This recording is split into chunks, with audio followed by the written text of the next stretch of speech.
Y plugo a Dios ahora separar a aquella persona de quien Cristo había de venir del resto del mundo para que su iglesia pudiese ser sostenida en su familia y posteridad hasta aquel tiempo. Llamó a Abraham de su propia tierra y de su parentela para que fuese a una tierra distante que Dios le habría de mostrar.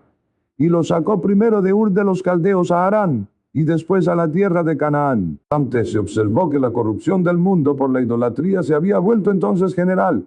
El género humano estaba casi totalmente invadido por ella. Dios, por tanto, vio necesario, en orden a sostener la verdadera religión en el mundo, que hubiese una familia separada de todas las demás, para que la iglesia de Cristo no fuera del todo arrastrada por la apostasía, pues la propia tierra y parentela de Abraham habían en su mayor parte caído. Y sin alguna extraordinaria interposición de la providencia, parecía que en una generación o dos más, la verdadera religión en esta línea se habría extinguido. Y por tanto llamó Dios a Abraham, la persona en cuya familia se proponía sostener la verdadera religión, de su propia tierra y de su parentela a una tierra muy distante, para que su posteridad pudiese allí permanecer como pueblo separado de todo el resto del mundo. De suerte que la verdadera religión pudiese allí ser sostenida, mientras todo el resto del género humano era engullido en el paganismo. La tierra de los caldeos, de donde Abraham fue llamado, era el país alrededor de Babel, siendo Babel o Babilonia la principal ciudad de Caldea. Hombres doctos suponen que fue en esta tierra donde la idolatría comenzó primero, que Babel y Caldea fueron los asientos originales y principales del culto a los ídolos, desde donde se esparció a otras naciones, y por tanto la tierra de los caldeos, el país de Babilonia, es llamada en la Escritura la tierra de las esculpidas imágenes. Jeremías 50, 35, 38, cuchillo sobre los caldeos, dice Jehová, y sobre los moradores de Babilonia, y sobre sus príncipes, y sobre sus sabios. Sobre sus aguas, y secaránse, porque tierra es de esculturas, y en ídolos enloquecen. Cuchillo sobre los caldeos, dice Jehová, y sobre los moradores de Babilonia, y sobre sus príncipes, y sobre sus sabios. Sequedanse, porque es tierra de esculturas, y en ídolos enloquecen. Dios llama a Abraham fuera de esta tierra idólatra, a gran distancia de ella. Y cuando llegó allí, no le dio en ella heredad, ni aun para asentar un pie, sino que permaneció extranjero y peregrino, para que él y su familia fuesen mantenidos separados de todo el mundo. Esto fue cosa nueva.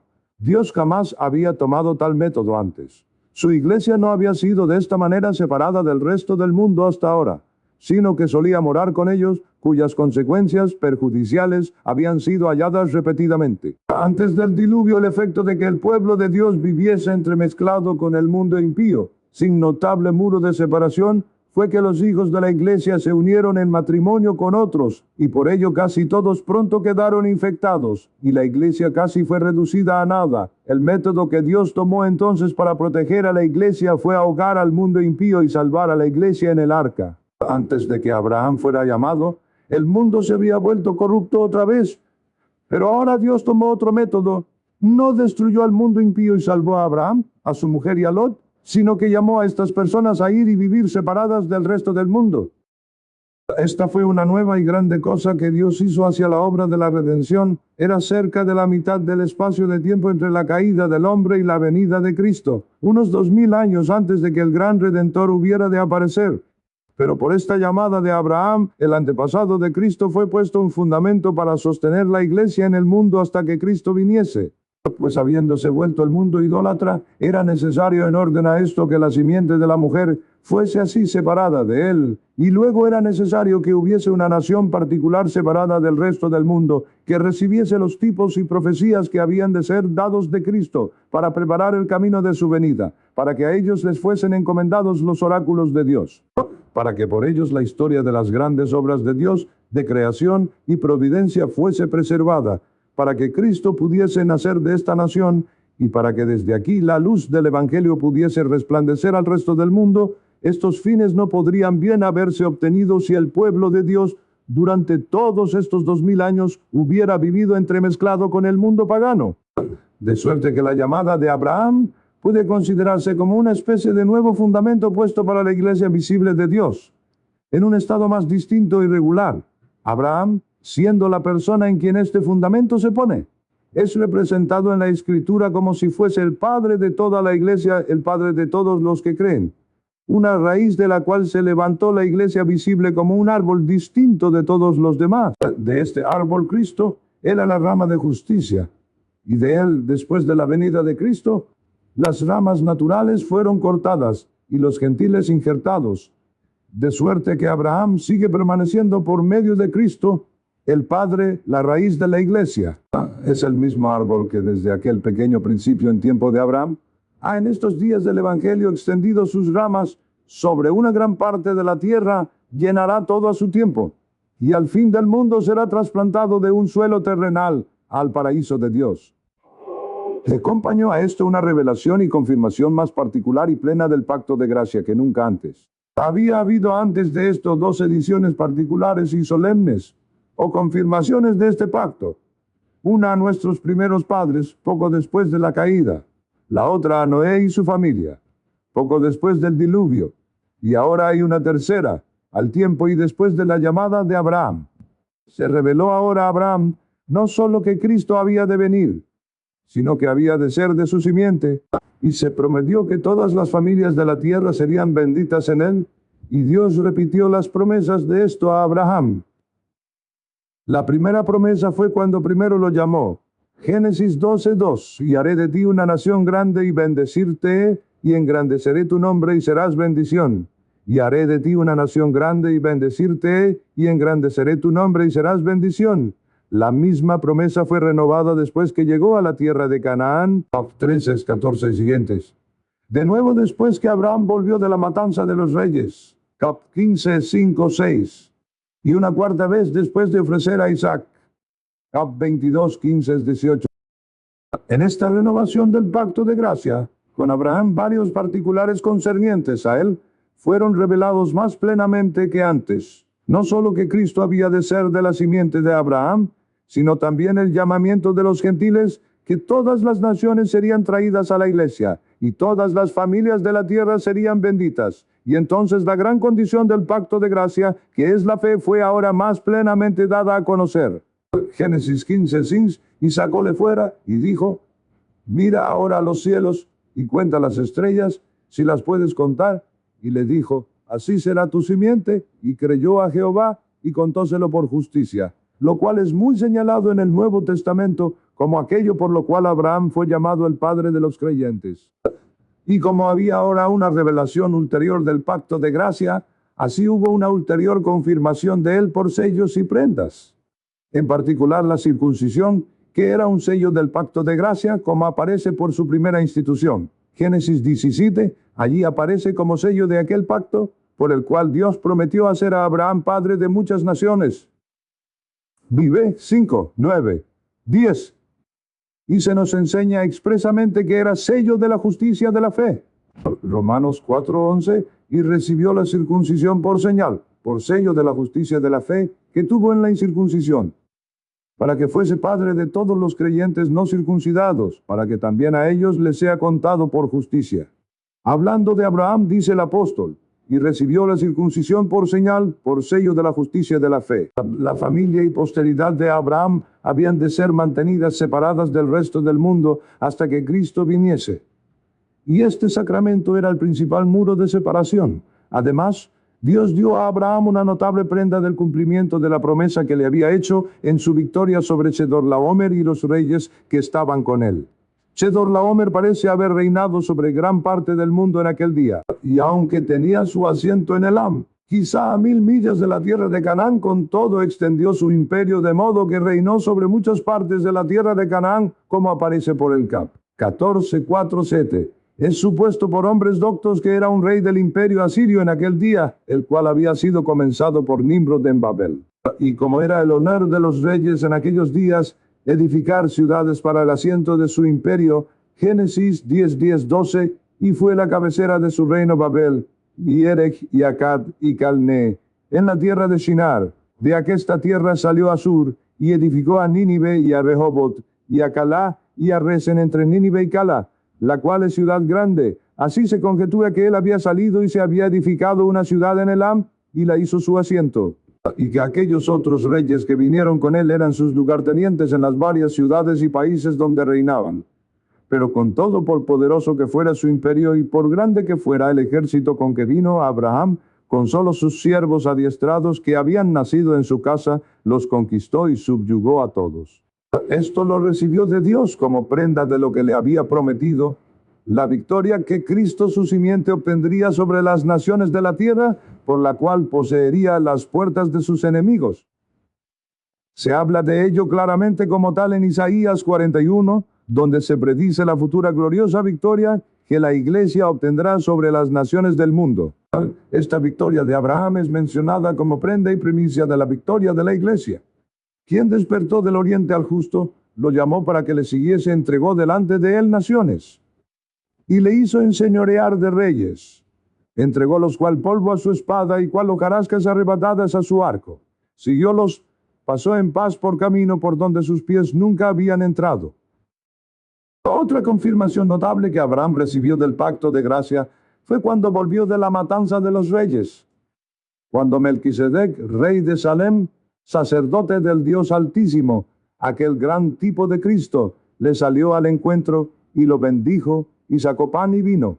El pan y el vino significaban las mismas bendiciones del pacto de gracia que significan el pan y el vino en la cena del Señor.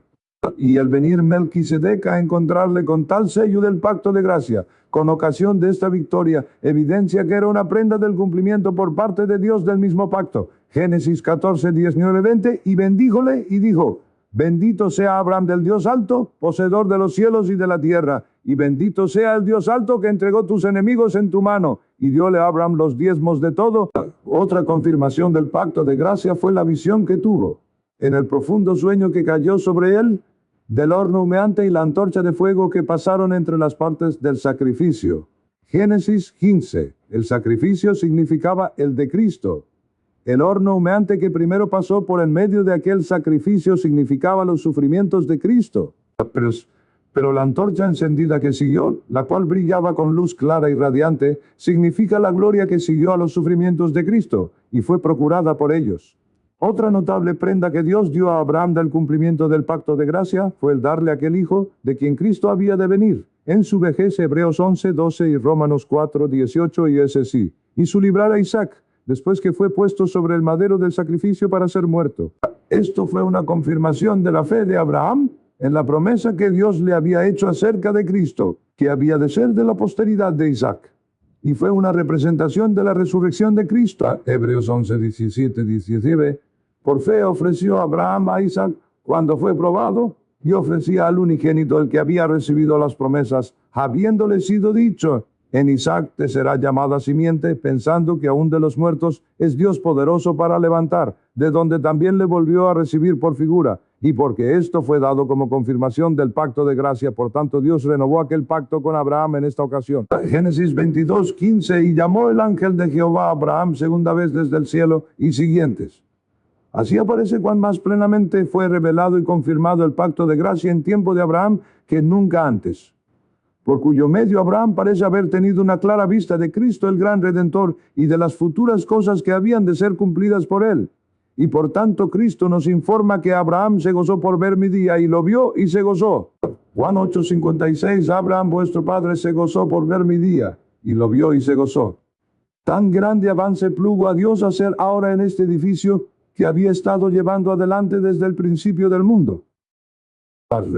La cosa siguiente es el preservar Dios a los patriarcas por tanto tiempo en medio de los impíos habitantes de Canaán y de todos los demás enemigos. Los patriarcas Abraham, Isaac y Jacob eran aquellos de quienes Cristo había de proceder, y estaban ahora separados del mundo para que en ellos fuese sostenida su iglesia. Por tanto, en preservarlos a ellos, el gran designio de la redención se llevaba adelante. Los preservó y guardó a los habitantes de la tierra donde peregrinaban de destruirlos, lo cual fue una notable dispensación de providencia, pues los habitantes de la tierra eran en aquel día muy impíos, aunque se volvieron más impíos después. Esto aparece por Génesis 15, 16, y en la cuarta generación volverán acá, porque aún no está cumplida la maldad del amorreo hasta aquí. Como diciendo, aunque es muy grande, sin embargo no está aún cumplida. Y su gran impiedad aparece también por la aversión de Abraham y de Isaac a que sus hijos se casaran con alguna de las hijas de la tierra. Abraham, cuando era viejo, no podía estar tranquilo hasta haber hecho jurar a su siervo que no tomaría mujer para su hijo de las hijas de la tierra. E Isaac y Rebeca estuvieron dispuestos a enviar a Jacob a tan gran distancia como a Padan Aram, para que tomase allí esposa.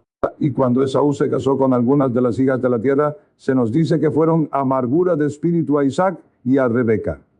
Otro argumento de su gran impiedad fueron los casos que tenemos en Sodoma y Gomorra, Adma y Seboim, las cuales eran algunas de las ciudades de Canaán, aunque fueron probablemente las más notoriamente impías y probablemente tuvieron la más amarga enemistad contra estos hombres santos. Conforme a lo que fue declarado al principio, pondré enemistad entre ti y la mujer, y entre tu simiente y su simiente. Sus santas vidas eran una condenación continua de la impiedad prevaleciente, debían a menudo estar reprendiendo tal impiedad, como hallamos que lo hacía Lot en Sodoma, quien se nos dice afligía su alma justa con los hechos ilícitos de ellos, y fue para ellos predicador de justicia. Y estos a ellos por ser extranjeros y peregrinos en la tierra, y no teniendo aún allí heredad. Los hombres son más inclinados a hallar faltas en los extranjeros y a irritarse por cualquier cosa en ellos que los ofenda, como ellos lo estuvieron con Lot en Sodoma. Él reprendía muy suavemente la impiedad de ellos. Y ellos dicen a raíz de ello, este vino a peregrinar y habrá de juzgar juzgando, y amenazaron con lo que le harían. Pero Dios maravillosamente preservó a Abraham y a Lot, a Isaac y a Jacob, y a sus familias entre ellos, aunque eran pocos en número, y aquellos podían haberlos destruido rápidamente. Lo cual es notado como un maravilloso ejemplo de la misericordia preservadora de Dios hacia su iglesia. Salmo 5, 12, 15. Cuando eran pocos en número y extranjeros en ella, y anduvieron de nación en nación, de un reino a otro pueblo, no consintió que hombre los agraviase, y por causa de ellos castigó a los reyes. No toquéis, dijo a mis ungidos, ni hagáis mal a mis profetas.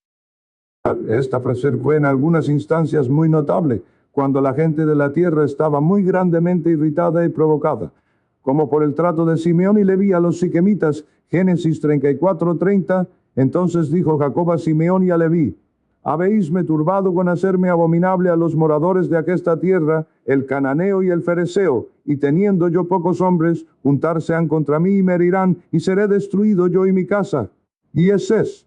Dios preservó de manera extraña a Jacob y a su familia, refrenando al pueblo provocado por un inusitado terror en sus mentes.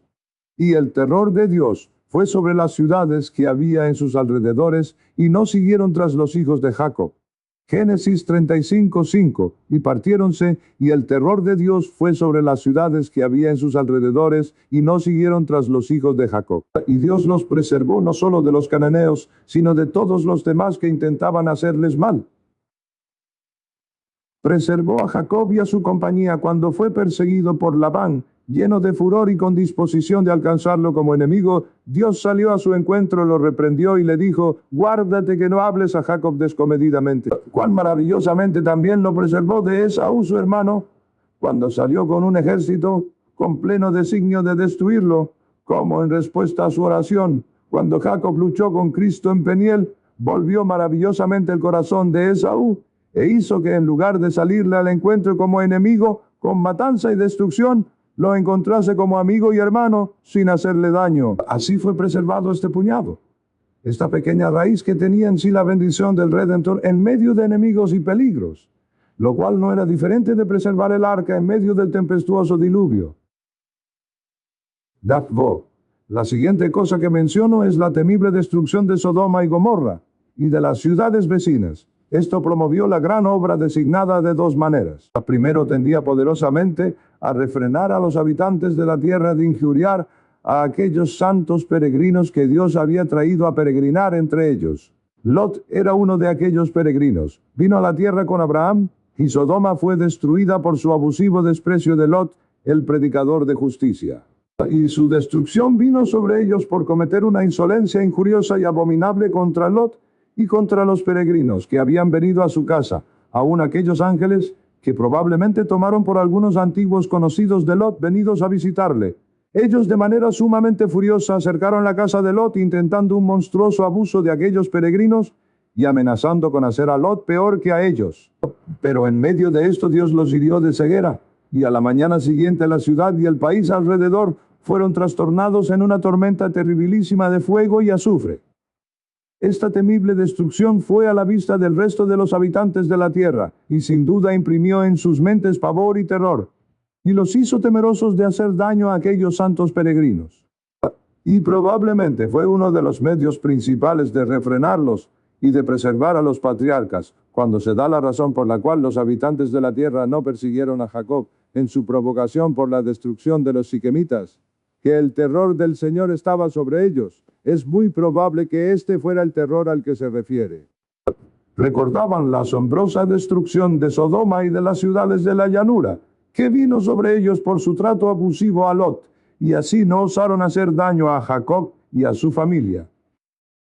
Otro modo por el cual esta temible destrucción tendía a promover la gran obra de la redención fue que por ella Dios notablemente exhibió los terrores de su ley, para hacer a los hombres sensibles de su necesidad de la misericordia redentora. La obra de la redención nunca se llevó adelante sin esto. La ley, desde el principio, ha sido usada como ayo para atraer a los hombres a Cristo, pero bajo el Antiguo Testamento había mucho más necesidad de alguna manifestación extraordinaria, visible y sensible de la ira de Dios contra el pecado, que en los días del Evangelio, ya que el estado futuro y la eterna miseria del infierno están más claramente revelados y la temible justicia de Dios contra los pecados de los hombres ha sido tan maravillosamente desplegada en los sufrimientos de Cristo. Y por tanto la revelación que Dios daba de sí mismo en aquellos días solía ir acompañada de mucho más terror. Así cuando Dios apareció en el monte Sinaí para dar la ley, fue con truenos y relámpagos, y una espesa nube y la voz de la trompeta muy fuerte. Algunas manifestaciones exteriores y temibles de la ira de Dios contra el pecado eran en algunos respectos especialmente necesarias antes de dar la ley. Y antes del diluvio los terrores de la ley transmitidos por tradición desde Adán servían a ese propósito. Adán vivió 930 años él mismo para proclamar las temibles amenazas de Dios pronunciadas en el pacto hecho con él y cuán terribles fueron las consecuencias de la caída. Y otros que conversaron con Adán vivieron hasta el diluvio. La destrucción del mundo por el diluvio sirvió para exhibir los terrores de la ley y manifestar la ira de Dios contra el pecado, en orden a hacer a los hombres sensibles de la absoluta necesidad de la misericordia redentora. Y algunos que vieron el diluvio estaban vivos en tiempo de Abraham, pero esto estaba ahora en gran medida olvidado. Por tanto, Dios se complació de nuevo, de la manera más asombrosa, en mostrar su ira contra el pecado en la destrucción de estas ciudades, la cual fue la imagen más viva del infierno jamás exhibida, y por tanto el apóstol Judas dice que sufren la pena del fuego eterno. Judas cite: Dios llovió sobre ellas tormentas de fuego y azufre, probablemente por espesos relámpagos. Los arroyos de azufre quemaron todas aquellas ciudades, de suerte que perecieron en las llamas de la ira divina. Por esto pudo verse la temible ira de Dios contra la impiedad e injusticia de los hombres, lo cual tendía a mostrar la necesidad de la redención, y así a promover aquella gran obra. Ved, Dios renovó y confirmó de nuevo el pacto de gracia a Isaac y a Jacob. A Isaac en estas palabras, Génesis 26, 3, 4, habita en esta tierra, y seré contigo y te bendeciré, porque a ti y a tu simiente daré todas estas tierras, y confirmaré el juramento que juré a Abraham tu padre, y multiplicaré tu simiente como las estrellas del cielo, y daré a tu simiente todas estas tierras, y todas las gentes de la tierra serán benditas en tu simiente, y confirmaré el juramento que juré a Abraham tu padre, y multiplicaré tu simiente como las estrellas del cielo, y daré a tu simiente todas estas tierras. Y todas las gentes de la tierra serán benditas en tu simiente. Y después a Jacob primero, al bendecir Isaac a él y a su simiente, donde actuó y habló por dirección divina extraordinaria. Génesis 27, 29. Sírvante pueblos, y naciones se inclinen a ti. Sé Señor de tus hermanos, e inclínense a ti los hijos de tu madre. Malditos los que te maldijeren, y benditos los que te bendijeren. Sírvante pueblos, y naciones se inclinen a ti. Sé Señor de tus hermanos, e inclínense a ti los hijos de tu madre. Malditos los que te maldijeren, y benditos los que te bendijeren. Y por tanto Esaú, al perder esta bendición, falló de ser bendecido como heredero de los beneficios del pacto de gracia. Este pacto fue otra vez renovado y confirmado a Jacob en Betel. en su visión de la escalera que llegaba al cielo, la cual era símbolo del camino de salvación por Cristo. La piedra en que Jacob descansó era un tipo de Cristo, la piedra de Israel, sobre la cual descansa el Israel espiritual, como es evidente porque fue ungida y usada como altar. Pero sabemos que Cristo es el ungido de Dios, y es el único verdadero altar. Mientras Jacob descansaba sobre esta piedra y veía esta escalera, Dios se le aparece como su Dios de pacto y renueva con él el pacto de gracia, como en Génesis 28:14, y será tu simiente como el polvo de la tierra, y te extenderás al occidente y al oriente y al aquilón y al mediodía, y todas las familias de la tierra serán benditas en ti y en tu simiente, y al oriente y al aquilón y al mediodía. Y todas las familias de la tierra serán benditas en ti y en tu simiente. Jacob tuvo otra notable confirmación de este pacto en Peniel, donde luchó con Dios y prevaleció, donde Cristo se le apareció en la forma de aquella naturaleza que después había de recibir en unión personal con su naturaleza divina. Y Dios renovó otra vez su pacto con él, después que dejó Padán Aram y subió a Betel, donde había tenido la visión de la escalera. Génesis 35:10, y díjole Dios, tu nombre es Jacob, no se llamará más tu nombre Jacob, sino Israel será tu nombre, y llamó su nombre Israel, y siguientes. Así el pacto de gracia fue ahora renovado mucho más a menudo de lo que había sido antes. La luz del Evangelio comenzaba ahora a brillar mucho más clara, según el tiempo de la aparición de Cristo se acercaba. Texto. La siguiente cosa que observaría es el preservar Dios notablemente a la familia de la cual Cristo había de proceder de perecer por hambre, por el instrumento de José. Cuando se aproximaba un hambre de 7 años, Dios se complació por una maravillosa providencia en enviar a José a Egipto para proveer allí para Jacob y su familia, y mantener viva la santa simiente que de otro modo habría perecido. José fue enviado a Egipto para aquel fin, como él lo observa. Génesis 50:20, vosotros pensasteis mal sobre mí, mas Dios lo encaminó a bien para hacer lo que vemos hoy, para mantener en vida a mucho pueblo. Vosotros pensasteis mal sobre mí, mas Dios lo encaminó a bien para hacer lo que vemos hoy, para mantener en vida a mucho pueblo. ¿Cuántas veces había estado esta santa raíz que tenía en sí la futura rama de justicia, el glorioso Redentor, en peligro de ser destruida? Pero Dios maravillosamente la preservó.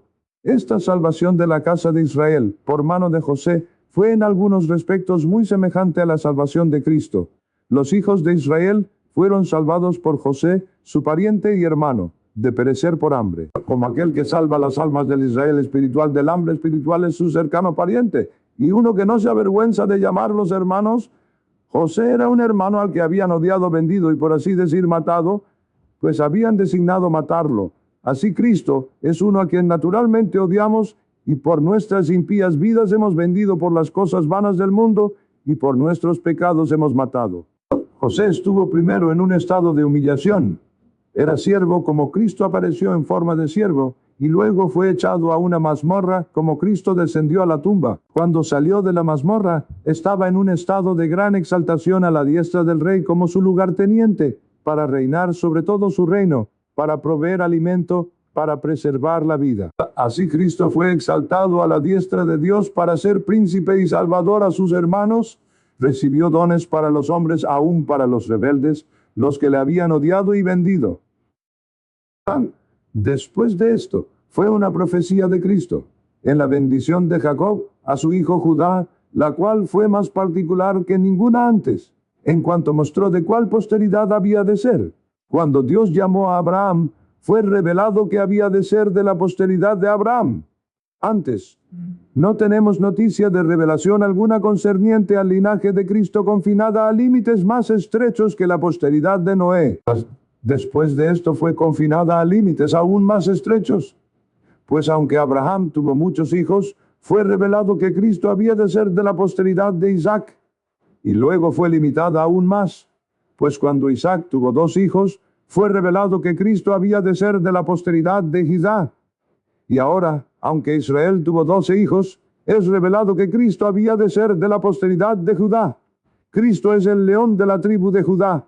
Respecto tiene principalmente a sus grandes hechos, cuando se dice aquí Génesis 49:8-9, Judá, al alabarte a tus hermanos, tu mano en la cerviz de tus enemigos. Los hijos de tu padre se inclinarán a ti, cachorro de león Judá. De la presa subiste, hijo mío, encorvóse, echóse como león, así como león viejo. ¿Quién lo despertará? Judá, alabarte a tus hermanos, tu mano en la cerviz de tus enemigos, los hijos de tu padre se inclinarán a ti. Cachorro de león Judá, de la presa subiste, hijo mío, encorvóse, echóse como león, así como león viejo. ¿Quién lo despertará?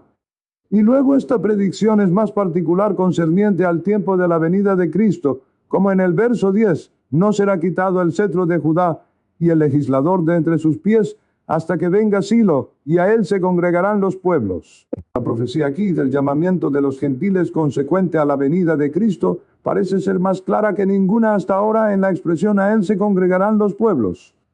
Así aparece como aquella luz del Evangelio que despuntó inmediatamente después de la caída del hombre va aumentando gradualmente. Hecho, la obra de la redención fue llevada adelante en este periodo en el maravilloso preservar Dios a los hijos de Israel en Egipto. Cuando el poder de Egipto estaba empeñado en destruirlos del todo, parecían estar totalmente en manos de los egipcios. Eran sus siervos y estaban sujetos al poder de Faraón, quien se empeñó en debilitarlos con dura servidumbre. Y cuando vio que aquello no salía, se empeñó en extirpar la raza, mandando que todo hijo varón fuese ahogado. Pero después de todo lo que Faraón pudo hacer, Dios maravillosamente los preservó. Y no solo eso, sino que los aumentó enormemente. De suerte que en lugar de ser extirpados, se multiplicaron grandemente. Aquí ha de observarse no solo la preservación de la nación, sino el maravilloso preservar y sostener Dios su iglesia invisible en aquella nación, cuando estaba en peligro de ser abrumada en la idolatría de Egipto. Estando los hijos de Israel largo tiempo entre los egipcios, y siervos bajo ellos, y así sin tener ventajas para guardar las ordenanzas de Dios entre ellos mismos, ni para mantener culto público o instrucción alguna por la cual la verdadera religión pudiese ser sostenida, y no habiendo entonces palabra escrita, ellos por grados, en gran medida, perdieron la verdadera religión y adoptaron la idolatría de Egipto. Y la mayor parte del pueblo cayó al culto de sus dioses. Véase Ezequiel 26:8, 23:8. Esta fue ahora la tercera vez que la iglesia de Dios fue casi engullida y arrastrada por la iniquidad del mundo.